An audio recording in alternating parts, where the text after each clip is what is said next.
nikmatnya hari ini kita bisa berkumpul dalam rangka menuntut ilmu. Ada hal yang harus kamu ketahui dalam pembelajaran. Ya. Dalam pembelajaran itu biasanya kita harus konsentrasi. Baik, sebelum kita lanjutkan, saya ingin mengetahui siswa-siswa yang ada di kelas ini.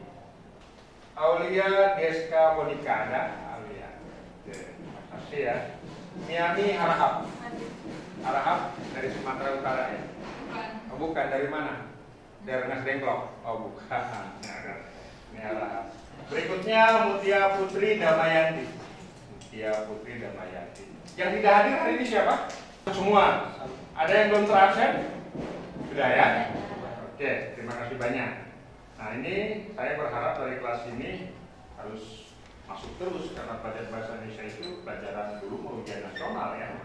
Tapi sekarang ya mudah-mudahan dikembalikan lagi ke ujian nasional. Ya, biar guru-guru swasta dapat uang lagi untuk bimbingan belajar gitu ya. Ini intermezzo aja atau bercanda. Nah, kita sudah tahu bahwa kemarin ya kita membahas tentang fakta dan pendapat. Bagaimana trik cara kamu menjawab soal itu dengan baik. Walaupun demikian, kita tidak habis dalam soal saja, tapi kita bagaimana membahasnya soal itu sehingga kita paham.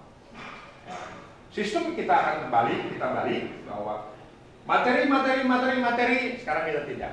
Soal langsung ke bawahnya kita materi.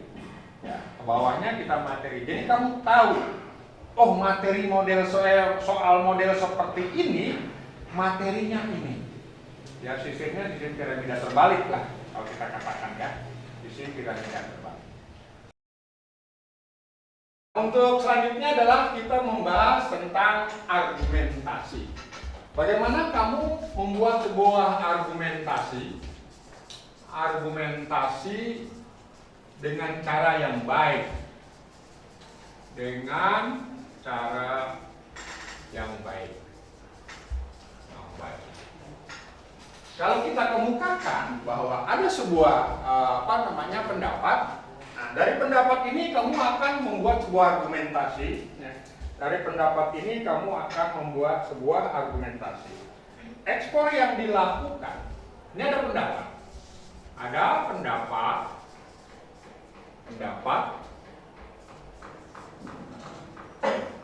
ekspor yang dilakukan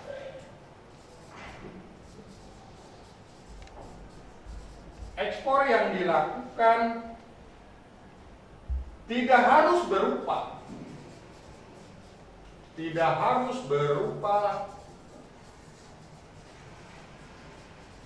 harus berupa hasil bumi.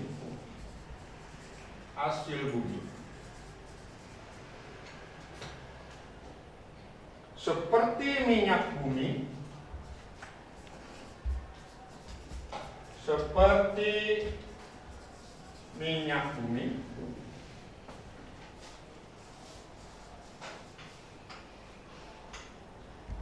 hasil laut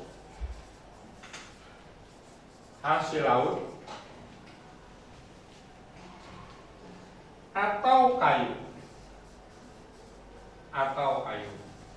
Titik. Nah, ini adalah sebuah kalimat yang menyatakan pendapat.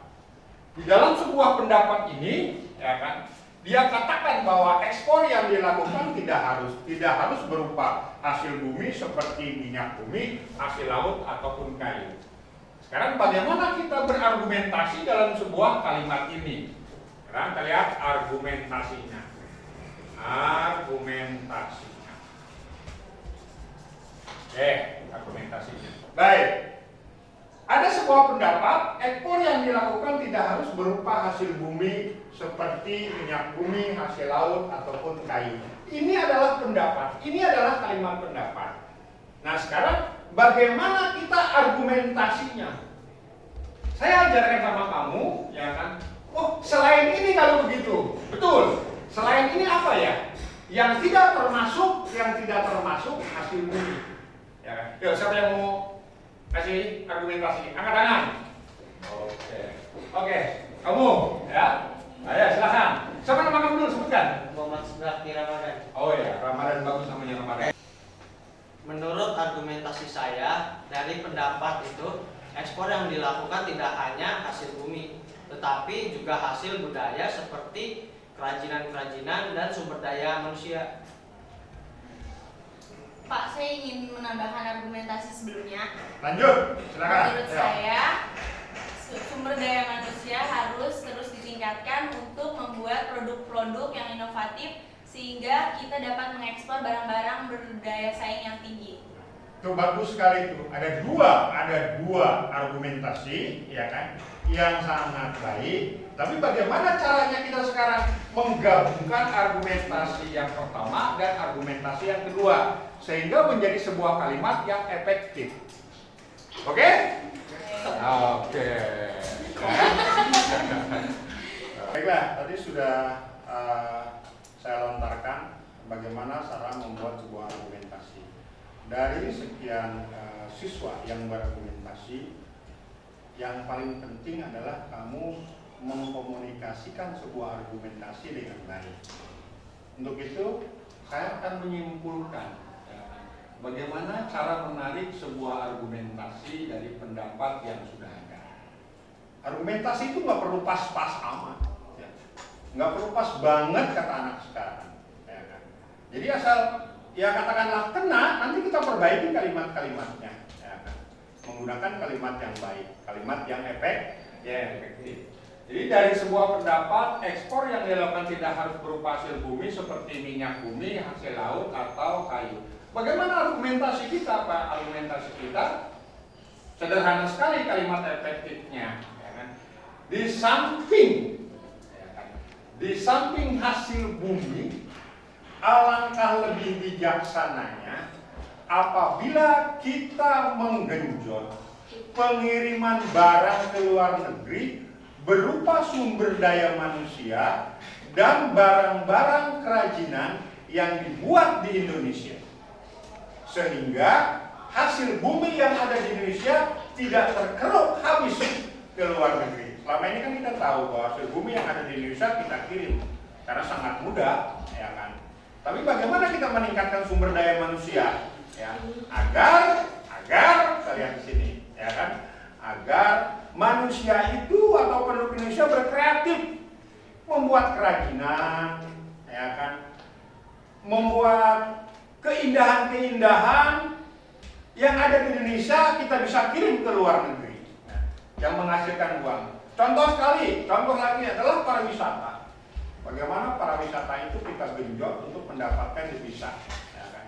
Sehingga Indonesia itu ya lebih baik lah dari negara-negara lain. Kita tahu kita punya Bali, ya. Kita tahu kita punya Gunung Bromo, kita tahu kita punya Jogja. Bagaimana cara kita mengemas gambar-gambar itu kita kirim ke luar negeri. Saya rasa pertemuan kita hari ini cukup sekian.